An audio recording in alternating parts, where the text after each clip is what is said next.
that's this one fixed. Wouldn't fast forward, needed another idler making. The one I made for it, it was good, but not quite up to scratch. So using the pinch roller from a dead video, Lord knows where it came from, I couldn't tell you what sort of machine it was, which just happened to be the right size, I was able to make up another idler. This has the same mechanics as my Pi stereo, reel to reel, and well, as you see, it's a stereo itself, this one.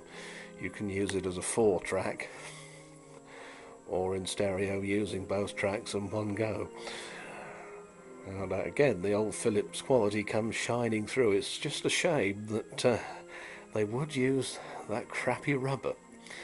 I wonder if that was part of the plan to mean that their service department had to be called in fairly regularly to keep these things going. It could have been. More devious things than that have been known, haven't they? But yep, we're back to full function. I'll stop it a minute. Fast forward.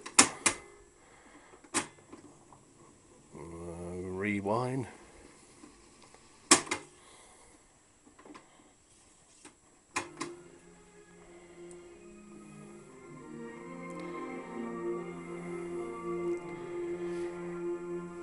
This is playing back through Adam's MC10 Music Centre speakers from ITT, and I modified a while back. And I have to say, this machine has come out nicely. It's it's looking good and sounding good too. Still see these coming up on eBay quite a bit. I think there's one on there at the moment, collection only or something. Yeah, I think he did very well with this, because I think the postage was a mere £10 for this.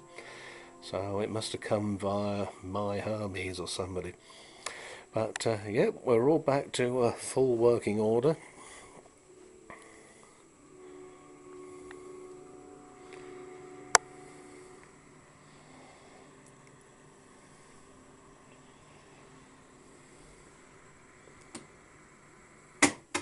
Don't know what made that recording. I don't think it was this, by the sound of it, because I'm sure it would have sounded better. And it would have probably been in stereo too. Oh well.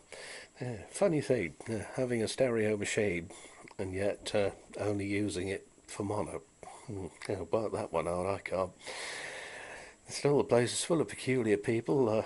My neighbour just told me a good years ago, when he was working in a garage, they had a brand new Ford Anglia that they sold to a little old lady. And she kept coming back. She complained that every time she stopped at the traffic lights or came up behind someone and had to stop in a queue, the car conked out, the engine died. So my neighbour said, well, let's go for a spin and, show me what happens, and, might be able to do something about it. So, of course, off they go, and she pulls the choke out, as you did in those days, and hangs a handbag on it. And she thought that the choke for cold starting the engine was in fact a retractable handbag holder. Yeah, work that one out. Nearly as daft as the lady I dealt with a while back now, whose Hoover wouldn't pick up, and I asked her if it was inflating the bag. Oh yes, but there's still no suction. She had gone and put a plastic bag inside the Hoover.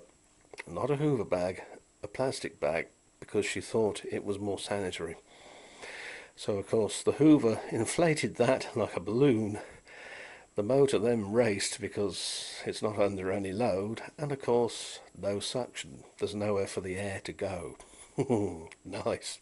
And it does remind me too of the old joke about the blonde who turned up at the garage in a convertible Rolls Royce years ago, and went to fill the car up with two-star.